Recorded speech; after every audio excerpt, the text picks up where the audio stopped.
Let's remember, I stand for freedom. Let me give it to you this way, Donny. If America is changing because of the war on terrorism, then the terrorists are winning. Because we may be beating them on the battlefield, but if we're getting our freedoms taken away and America changes because of what terrorisms do, the fear of terrorism, and government there to protect us, well, then, in my opinion, the terrorists are winning. But Jesse, you have to admit, if we don't do something, the reality is terrorism is a new kind of war, and it's nothing we've faced in our over 200-year history.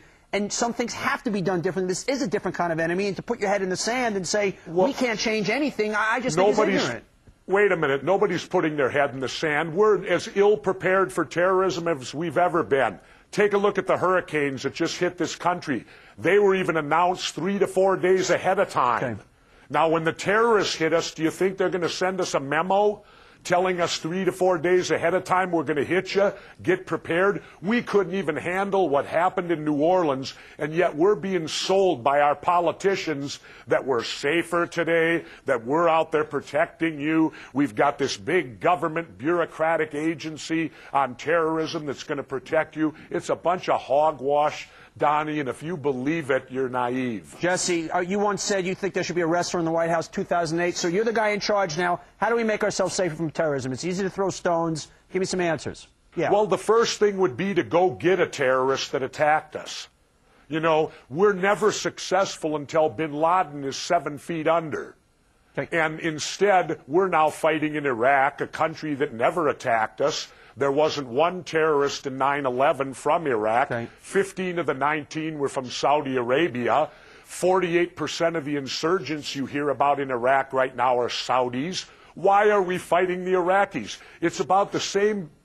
If we went back to World War II for a moment, when the Japanese attacked Pearl Harbor, maybe we should have attacked Korea. After all, they're Asian too. Mm-hmm. Look, my friend, that's the mindset that was used here. You wouldn't get an argument from this show. Strategically, that was certainly not the most judicious way to spend $200 billion to fight terrorism. But so what do we do? Okay, let's say now you got to go get bin Laden. Why can't we find this guy? This is the one question I don't understand. He's a 6'6" Arab guy. We have unlimited funds to spend. You put $1 billion on his head as a reward. Why can't we get this guy? Because I don't think we want him that bad. Tell me what makes you say that. Why don't we want him that bad? Because we should have gotten him. That's what tells me that. We've had since 9/11/01 to get this guy, and we failed miserably. But the statement that we don't want him bad, I think it's hard to fight. It's another question why we haven't found him. But to say we don't want him, you say there's some political agenda reason we wouldn't want Osama bin Laden? Well, I'll tell you why we couldn't do that.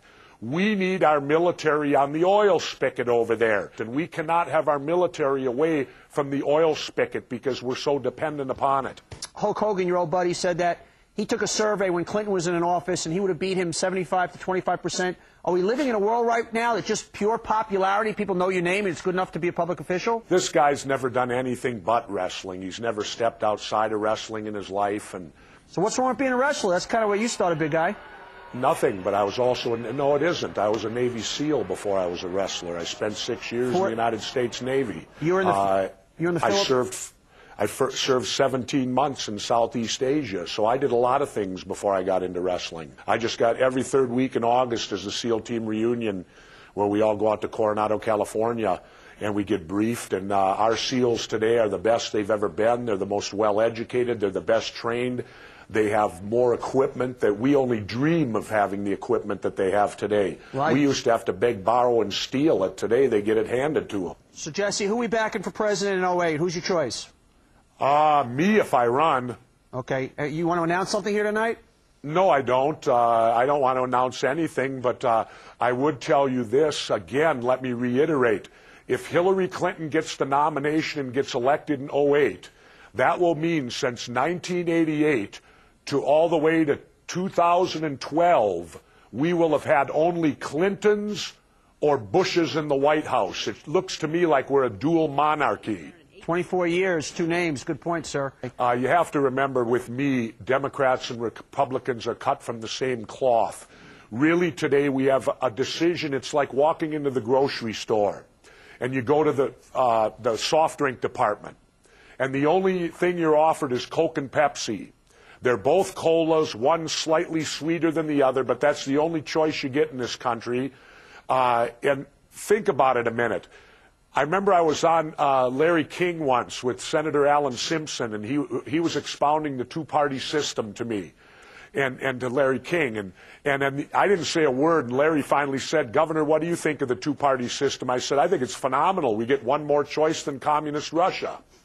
Well, I actually do think, I think this country is ready. If the right candidate came along, boy, I don't think they'll need a label on them. When we come back, we're going to take a break. I'm going to do a little name association with you.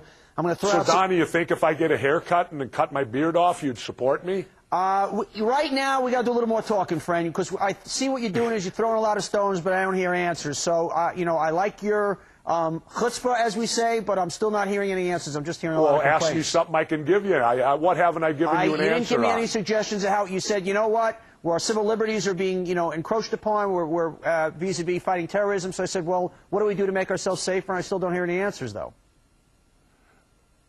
Get bin Laden. Great. How do we do that? That was an answer. Okay, obviously we all want bin Laden, but we can't wave a magic wand. So if we can't do that, if we don't have bin Laden, how do we make ourselves safer as a country? We're going to take a break now. When we come back... We take a break. When we come back, I'll tell you how it's impossible to make us safer as a country. Okay, you're talking to the ex-governor, the new-look ex-governor, Jesse Ventura. Keep it here. He's going to continue to be shy and reserved when we come back. Don't go anywhere. All right, Governor, we're going to do a little word association. I'm going to throw out some names. No, Donny, I want to get back to what you talked about earlier on terrorism and protecting ourselves from it. Yes, sir. You were going to give some answers, correct. Well, I'm going to give you an answer right now. You give me Dick Marcinko, myself, and 8 of our other former SEALs, and 10 of us will paralyze the whole nation. How do you mean? Simple. Look what the two guys did, the snipers. They paralyzed 4 states and 20 million people, and they weren't even that good. You take 5 coordinated sniper teams, put them in 5 different locations around this country and start randomly killing people, and you would bring us to a freeze. You would bring America to a freeze. Well, of course you would, Jesse. 5 lunatics, strap grenades and walk into 5 different malls, you'll cripple the country. So, what are you saying? Well, and that's what I'm telling you. How do you protect against that? Well, you're not giving an answer. Why do you take away freedoms to stop that? Because taking away freedoms is not going to stop that. I want to ask you about something else. You're talking about the media. We have a lot of packaged media these days. Bill O'Reilly, what's your thoughts on him from Fox? Well, I think they're all the same. Most of these media guys are all a bunch of chicken hawks. You know what a chicken hawk is, don't you? Tell our audience what a chicken hawk is. Well, a chicken hawk is a person when it was their time to serve and go to war and be in the military, they were chicken. But they come back 20, 25 years later, and now they're hawks. They want to go to war. They want to kick everyone's butt because they don't have to do it now. Was Bill O'Reilly? That's a chicken hawk. Bill O'Reilly and I are not friends, but in fairness to him, did he ever duck out on service or anything? Do we have any proof about him being a chicken? He never served. Neither did Hannity. Neither did Limbaugh. Do you want the list to go on with all these guys that support the war and support kicking butt? There's a difference. And none of them ever did it themselves. That's the kind of the Colin Powell school of thought. But there's a difference between guys who weren't called to serve versus guys avoiding serving. Weren't called. Everyone turns 18. Okay, the fact that they didn't volunteer. Where do you get the fact that you weren't called? It's called go down and enlist and then serve your country. Well, there's a difference. You call it, not someone else. But just because somebody doesn't volunteer for the military doesn't mean they're a chicken versus somebody who is drafted and avoids the draft. That's a little bit of a different discussion, I think. No, it isn't. No? Somebody that doesn't volunteer for the military and then comes back 20 years later and wants to go kick everyone's butt with the military, that's a chicken hawk. Okay, fair point. A couple of other folks. Martha Stewart. All I know is I started walking down dark alleys again when they put Martha in prison because I felt safe. Let me throw this at you on a serious note. Think about this a moment. What did Martha go to prison for? Martha went to prison for lying to the government. The insider trading was thrown out. Correct. Now, so in other words, if we lie to our government, we go to prison. Well, what happens when the government lies to us? Well, that's why we're a democracy and we get to vote. We get to vote. Wait a minute. We go to war. When the government lies to us, we go to war. When we lie to the government, we go to prison. Somehow we're getting the raw end of the stick here.